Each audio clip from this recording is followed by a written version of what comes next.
선택하셔서 해주셔서 너무 감사드립니다. 제가 조금만 더 찬양을 잘하면 나가서 찬양을 좀 같이 하고 싶은데 성가대 찬양을 망칠까봐 제가 어떤 찬양 감사합니다. 여러분들 지금 배가 고프세요? 아니면 배가 부르세요? 점심때가 돼서 배가 고프실 수도 있겠죠. 배고픔에 이렇게 연구하신 분들의 얘기를 들어보니 진짜 배고픈 게 있고요, 가짜로 배고픈 게 있대요. 음식을 먹지 않거나 음식을 먹지 못해서 오는 허기, 진짜 배고픔이 있고, 내가 정말 먹고 싶은 것이 생각이 나고 그거 먹고 싶은 것 때문에 느끼는 가짜 배고픔이 있다는 거예요. 음식을 먹지 않아서 느끼는 진짜 배고픔은 뱃속에서 무슨 소리가 나요? 꼬르륵 꼬르륵 소리가 나고, 음식을 주면 음식을 가리지 않고 먹고, 또 먹고 나면 포만감과 만족과 감사가 있으면 그건 진짜 배고픔이래요. 가짜 배고픔은 이제 이 뱃속에서 배고픔을 느끼는 게 아니고 머리에서 배고픔을 느끼는 거죠. 예를 들면 이겁니다, 여러분. 어느 날 이렇게 밤에 이렇게 자려고 누웠는데 갑자기 치킨이 먹고 싶어요, 그죠? 그러면 배가 안 고픈데도 배가 고픈 것처럼 생각이 들어서 그 치킨을 먹고 나면 어떤 느낌이 들을까요? 기분이 좋을까요? 괜히 먹었다 생각이 들을까요? 그렇죠. 그게 가짜 배고픔이에요. 왜 가짜 배고픔의 상태에 들어가는가 그러면 내가 먹고 싶은 특정 음식을 내가 지금 먹고 싶기 때문이라는 거예요. 그래서 뇌에서 너는 지금 배가 고파라고 신호를 보내고 가짜 허기를 느끼게 한다는 것입니다. 그래서 이 진짜와 가짜 배고픔의 차이는 먹고 난 다음에 감사와 만족이 있는 것은 진짜고, 가짜는 괜히 먹었다, 죄책감과 후회가 든다고 연구하신 분들의 결과가 그렇게 나와 있습니다. 우리가 살아가는 이 세상은 우리로 하여금 항상 배가 고프다라고 착각하게 만들어요. 그래서 뭐가 더 필요하고 뭐를 더 가져야 된다 그러고 뭘 더 높이 올라가야 된다 그러고 더 풍요로워져야 된다고, 그래서 그게 성공이라 그러고 그게 뭔가를 성취하는 삶이라고 만듭니다. 창세기 3장에 보시면 하와가 죄를 저질렀을 때의 상태가, 뱀이 와서 이렇게 네가 이걸 먹으면 하나님처럼 되리라 그러고 선악을 알게 하는 나무 그 열매를 바라보니까 어떻게 보였습니까? 먹음직스럽고 보암직도 하고 지혜롭게 할 만큼 탐스럽다. 실제로 그랬다는 게 아니라 그렇게 보였다는 거죠. 뱀이 그렇게 보이게 했다는 것입니다. 뱀의 유혹에 넘어간 이 여인은 그 열매를 먹고 싶어졌습니다. 먹음직스럽고 탐스럽게 보였고 멋있게 보였습니다. 이것이 죄의 시작입니다. 진짜 배고픈 것이 아니고요, 가짜 허기에 넘어간 것입니다. 그것이 죄의 시작입니다.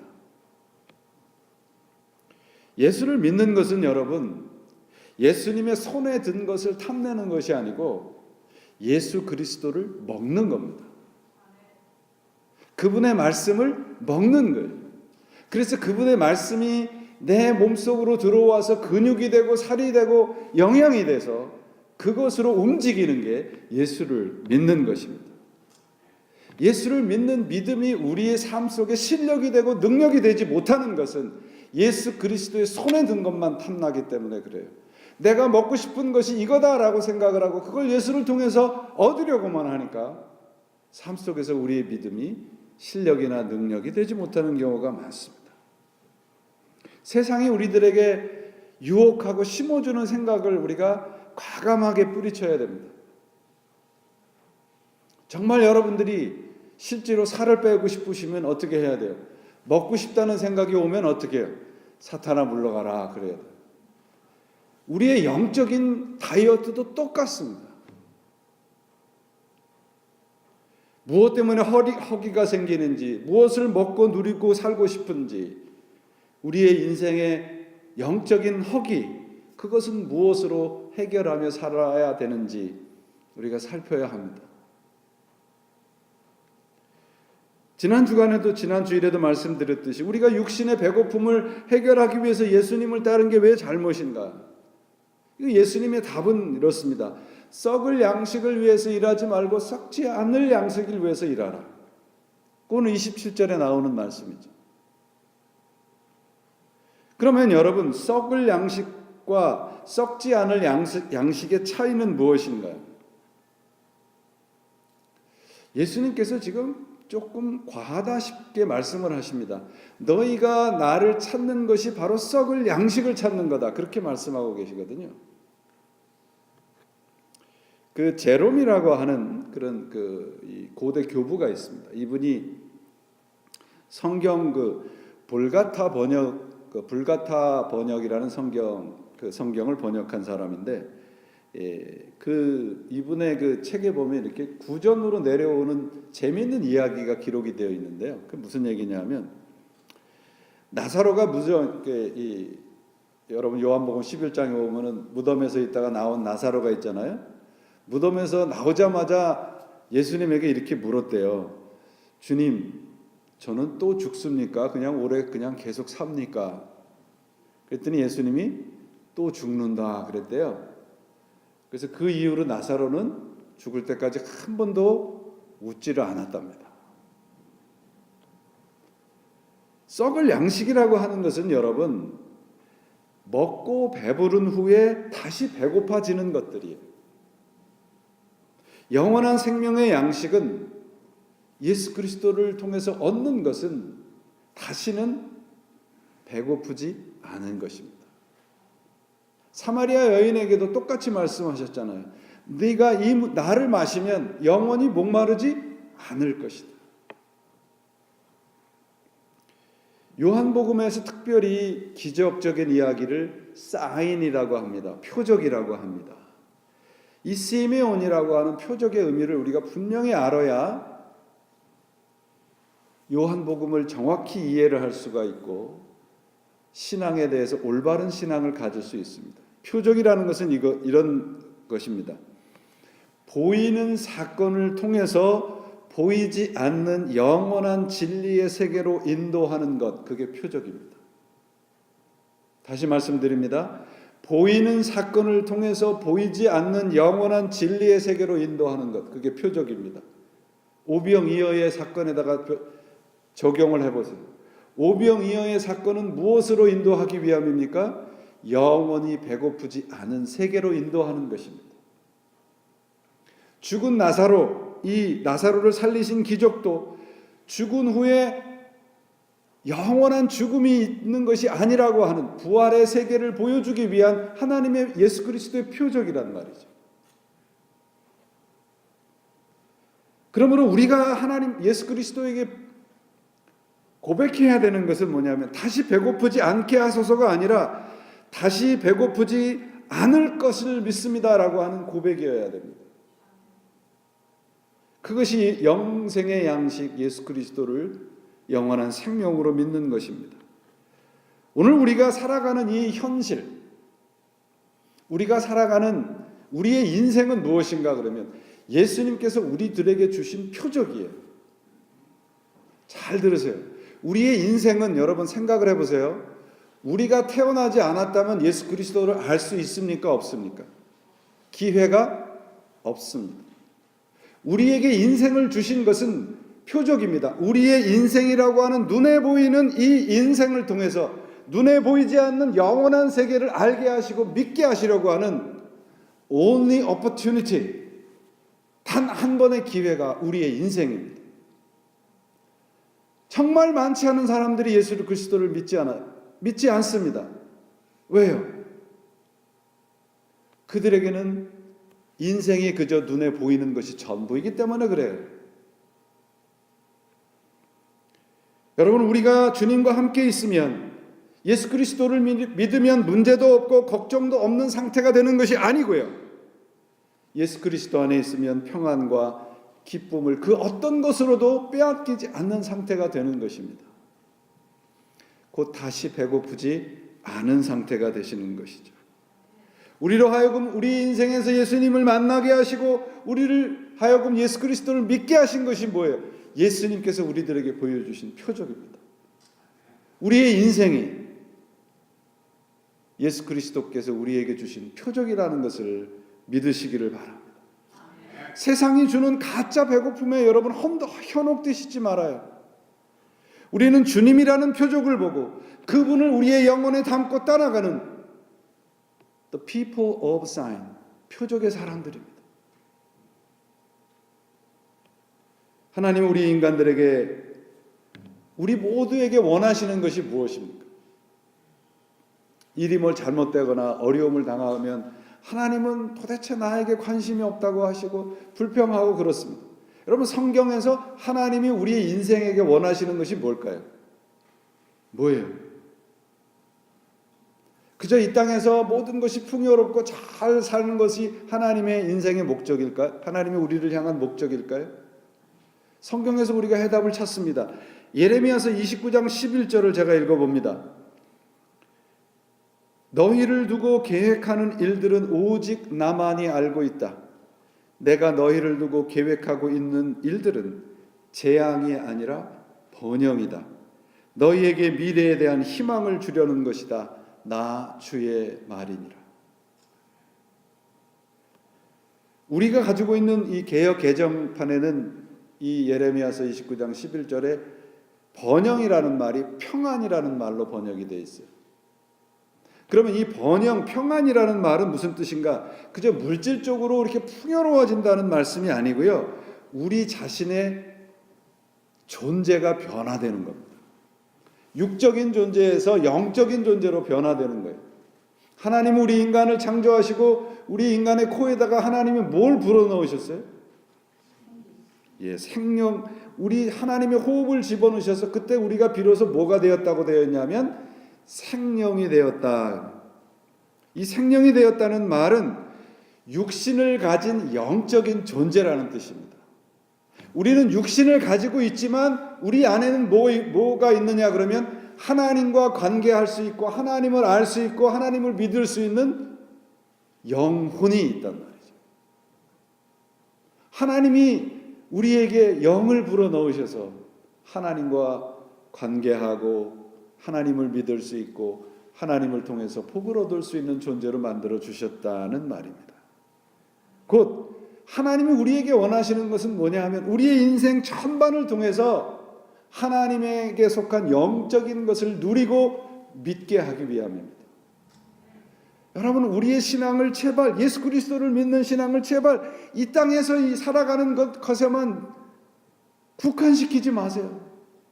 왜 예수님을 그렇게 엉뚱한 것에다만 우리는 예수 그리스도를 그곳에다만 예수님을 적용을 시키냐 그런 말이에요.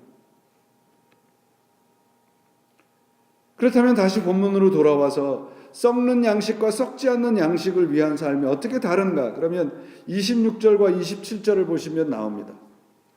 예수님께서, 제가 이 말씀을 여러 차례 드렸는데, 너희가 표적을 본 것이 아니라 떡을 먹고 배가 불렀기 때문에 나를 찾았다. 주님께서는 예수님을 따르는 군중들에게 이렇게 말씀하시는 거예요. 내가 너의 배를 배부르게 해 주었기 때문에 너희가 나를 따르는 것은 계속해서 너의 육신의 배고픔을 해결해 달라고 따르는 것이다. 내가 할 일은 그것이 아니다. 배가 부르게 해달라고 하는 것은 단순히 육적인 허기를 해결하기 위한 것이 아니고요. 왜 사람들이 예수님을 지금 구름대처럼 쫓아다니는가? 내 만족을 위한 겁니다. 예수님은 그걸 경계하시는 거죠. 배고픔을 위해서 쫓아다니는 신앙이 뭐냐 그러면 나의 만족을 위한 겁니다. 그게 바로 썩는 양식을 위해서 예수님을 따라다니는 사람들의 모습입니다. 오늘 내가 하고 싶은 것, 내게 필요한 것들을 위해서 예수님을 따르는 것을 우리는 조심스럽게 경계해야 합니다. 나의 만족, 나의 필요, 물론 이런 것들을 위해서 우리가 절실하게 믿는 신앙도 때로는 필요합니다. 그러나 여러분, 우리가 예수를 믿고 따르는 이유가 나의 만족을 넘어서지 못하면 우리는 예수 그리스도 안에 있는 진정한 풍요로움을 놓치게 됩니다. 나의 만족을 넘어서 그분 예수님이 우리에게 주시는 만족, 주님 안에 있는 만족, 하나님이 원하시는 그 자리까지 우리의 신앙이 가야 될 것입니다. 오늘 본문 31절 이후에도 만나 사건이 나오잖아요. 여러분, 만나는 영원한 양식이 아니죠. 그저 하루의 허기를 메우게 하시고 그들이 광야에서 나오자마자 만나는 중단되었습니다. 왜 오늘 만나 사건이 여기에 기록이 되어 있는가? 만나는 그저 일시적인 양식이지만 예수 그리스도 자신은 영원한 양식이라는 것을 말씀하고 있는 것입니다. 이스라엘이 광야에서 40년간 싸운 게 무엇입니까? 하나님이 그들에게 배우게 하시고 그들에게 깨우치게 하시는 것이 그 핵심되는 내용이 뭐예요? 너희는 떡으로만 살 것이 아니다 말이에요. 그걸 깨우치게 하신 겁니다. 예수님께서도 이 땅에 오셔서 예수님의 일을 시작하기 전에 가장 먼저 해결하신 사건이 뭐예요? 우리 모두는 예수 그리스도가 우리에게 보여주신 세 가지 유혹을 통해서 뭐를 가르치고 계시나요? 우리는 떡으로 사는 백성들이 아니라는 것이죠.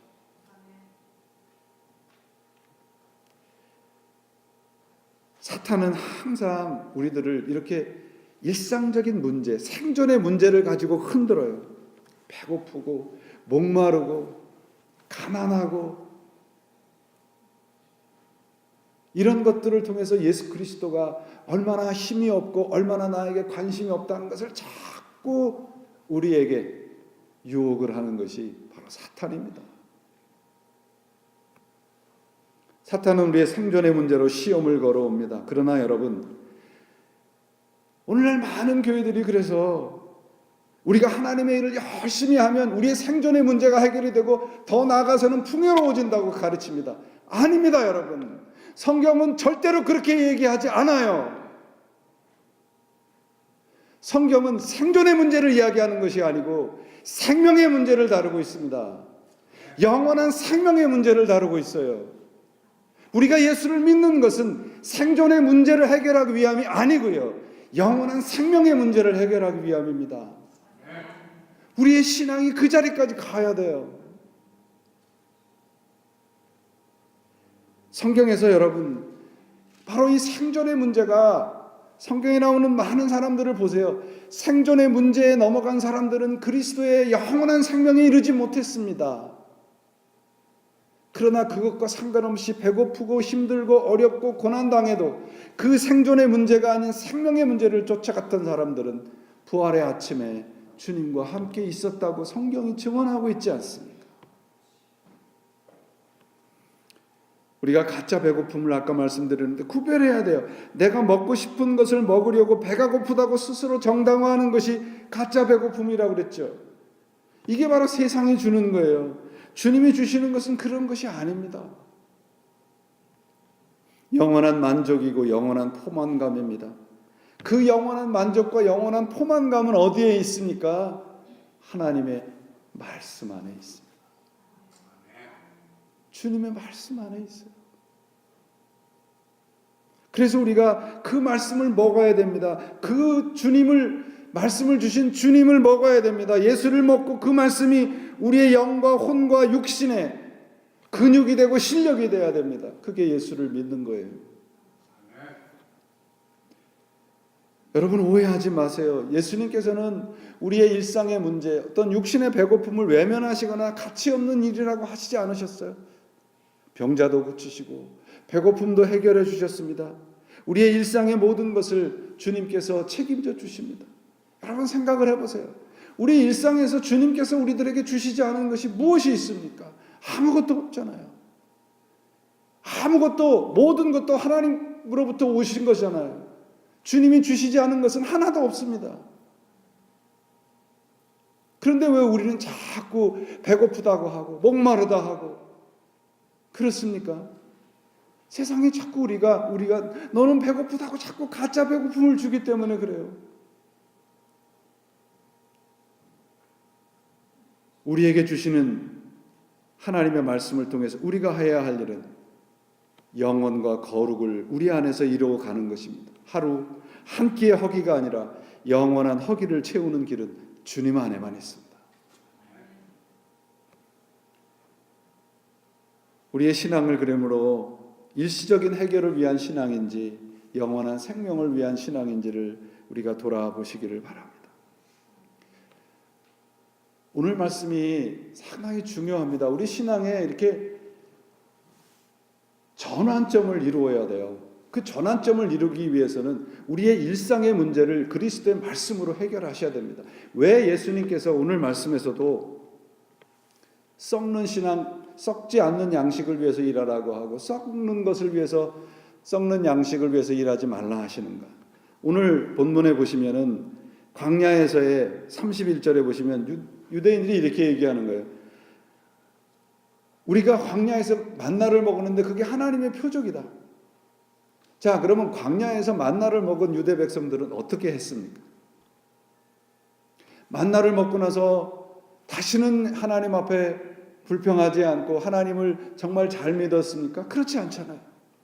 왜 그래요? 우리가 하나님을 떠올릴 때 항상 배가 부른 것만 생각을 하기 때문에 그렇습니다. 배가 불러야 되고 모든 것이 편해야 되고 모든 것이 잘 돼야 돼요. 모든 것이 행복해야만 하나님이 나를 생각하시고 나를 간섭하시고 나를 인도한다고 생각을 하기 때문에 그렇습니다. 왜 이스라엘 백성들과 우리들이 하나님에게 끊임없이 등을 돌리는가? 자꾸 배부르게 해달라는 거예요. 하나님을 생각할 때 배고픈 것이 아니라 배 부른 상태로 하나님을 자꾸 찾으니까. 하나님을 생각하는 것이 아니라 나를 생각하면 우리는 자꾸 배부른 것만 생각하고 만족한 것만 생각을 할 수 있습니다. 하나님을 우선으로 생각을 하시기 바랍니다. 그럴 때 우리는 배고프지 않을 수 있습니다. 예수님을 통해서 먹고 배부른 경험만을 생각하고 그런 것만을 익스펙트 한다 그러면, 문제를 해결했을 때의 기쁨만을 생각하면 예수님을 따르면 따를수록 예수님과 멀어집니다. 그게 기복신앙의 함정입니다. 그러면 우리의 신앙은 어떤 것이어야 됩니까? 배가 고파도, 배가 불러도, 행복해도, 불행해도, 건강해도, 병약해도 우리는 예수님을 그런 것으로부터 찾지 않습니다. 그저 그분이 나의 주님인 것에 감사하며 따를 수 있는 것입니다. 예수를 믿는 신앙이란 환경과 상황에 상관없이 그분을 믿는 것입니다. 생존이 아니라 생명을 위한 신앙이 우리의 구원 신앙입니다. 오늘 본문 26절과 27절로 다시 돌아가 봅니다. 예수님께서 군중들에게 썩는 양식을 위해서 일하지 말라고 했습니다. 여기서 일한다는 것은 무엇인가 그러면 어떤 프로젝트를 하는 것이 아니라 예수님을 따르는 거예요. 예수님을 따르는데 그 목적이 일시적인 배고픔의 해결은 썩는 양식이라고 말씀을 하고 있습니다. 우리가 아무리 열심히 우리의 노력을 다해서 예수님을 따라도 그 목적과 이유가 말씀과 다르면 그것은 헛된 것입니다. 여기에서부터 우리의 신앙을 다시 출발해야 됩니다. 뭔가 열심히 하고 뭔가 정말 정성을 다하고 그것이 신앙의 핵심이 아닌 겁니다. 우리는 예수님을 왜 따르고 있는지.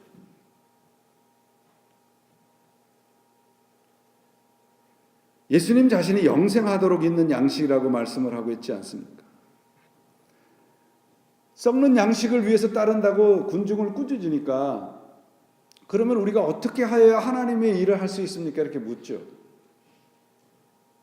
오늘 이후로 여러분 하나님의 일이 무엇인가를 분명히 우리가 다 마음속에 알고 믿으시기를 바라요. 28절에 보면 우리가 무엇을 하여야 하나님의 일을 할 수 있습니까? 그렇게 묻지요. 우리가 어떻게 하여야 하나님의 일을 하리까라고 해서 하나님의 일이라는 단어가 여기 원문에 보면 복수로 되어 있습니다. 그러니까 정확하게 번역을 하면 우리가 어떻게 하여야 하나님의 일들을 할 수 있습니까? 제자들과 군중들은 우리가 어떤 일을 하고 어떤 정성을 다하고 노력을 다하는 것이 하나님의 일이라고 했습니다. 왜 이 질문을 했습니까? 우리가 어떻게 하여야 하나님의 일을 해서 우리가 배부를 수 있습니까? 이렇게 묻는 겁니다.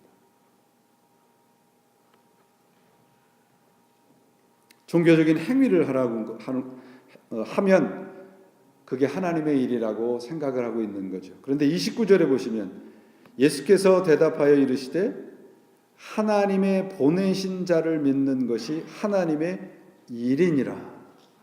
여기에서 하나님의 일은 단수로 되어 있습니다.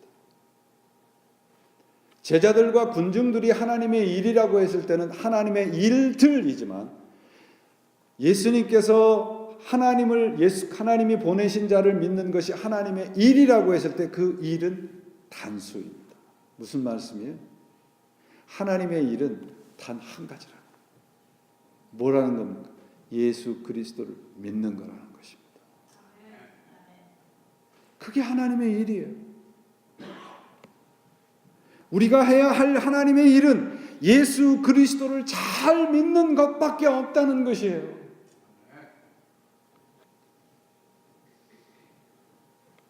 그렇다면 우리가 이 믿음이 왜 필요하냐 그러면 이런 믿음으로만 우리가 맞닥뜨리고 우리가 처한 상황과 환경을 이길 수 있기 때문에 그렇습니다.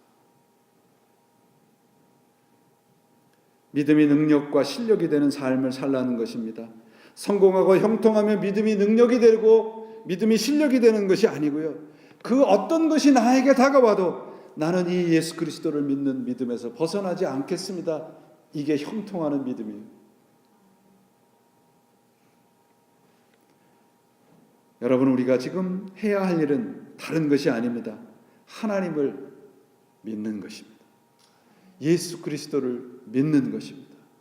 그것만이 우리 인생의 해결이고 그것만이 우리가 처한 환경을 이겨나갈 수 있는 유일한 길입니다. 28절 29절 보시면 제자들이 이렇게 묻는 거예요. 우리가 어떻게 하나님의 일을 할 수 있습니까? 주체와 주어가 사람이에요. 그런데 29절의 예수님의 대답은 너희가 하는 게 아니고 내가 한다는 거예요. 내가 한다는 거예요. 하나님의 일을 우리가 하는 것이 아니고요. 우리가 그분을 믿을 때 하나님이 해나가시는 것입니다. 우리의 믿음은 거기에 있어야 됩니다. 저는 요사이 이런 것을 통해서 철저하게 깨닫습니다. 우리가 할 수 있는 일은 단 한 가지밖에 없어요. 그분을 믿는 거예요. 그분 앞에 무릎을 꿇는 거예요. 항복하는 거예요. 그러면 그분이 우리같이 저같이 연약한 존재를 들어서 하나님의 일을 해 나가시는 것입니다. 제가 지난주에도 말씀드렸습니다. 29절 말씀을 메시지 성경에 보니까 이렇게 번역해 놨어요. 예수님께서 말씀하십니다. 하나님께서 보내신 이에게 너의 삶을 걸어라. 그렇게 너희 자신을 걸 때에야 하나님의 일에 참여할 수 있다. 하나님의 일을 하는 것이 무엇입니까? 하나님에게 우리 인생을 거는 것입니다. 그러면 하나님께서 우리의 인생을 책임져 주십니다. 고린도후서 5장 7절에도 우리는 믿음으로 살아가지 보는 것으로 살아가지 않습니다 라고 바울이 고백하고 있지 않습니까? 우리는 무엇으로 하나님의 일을 하고 있습니까? 미국에 있는 교인들에게 설문조사를 했는데 당신들의 신앙에 가장 장애가 되는 것이 무엇입니까?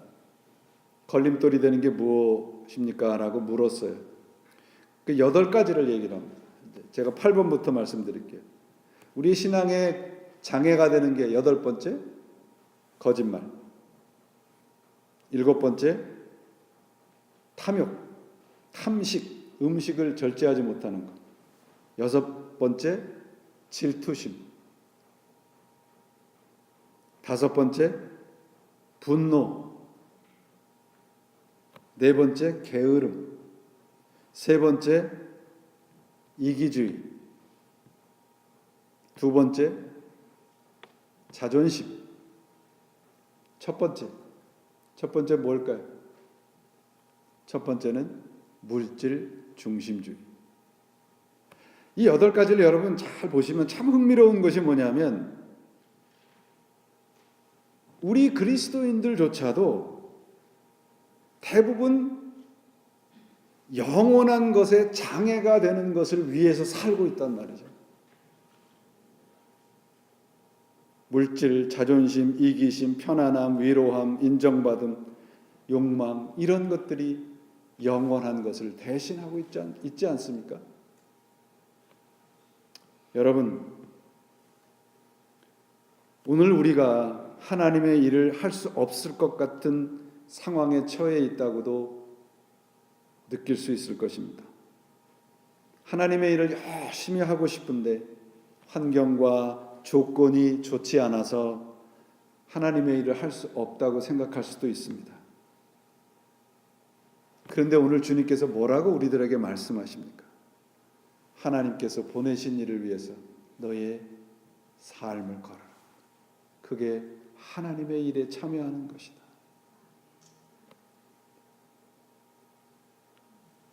샤를롯 드 부코라고 하는 이 시대의 영성가가 있습니다. 이분이 이런 말씀을 했어요. 하나님을 믿는 사람들에게 가장 어려운 것은 하나님을 믿는 것이다. 하나님을 믿는 자에게 가장 부족한 것이 있다면 그것은 하나님을 향한 믿음이다. 여러분, 우리가 무엇을 어떻게 할 것인가 고민하기 이전에 우리 스스로에게 한번 물어보시고 점검하시기를 바랍니다.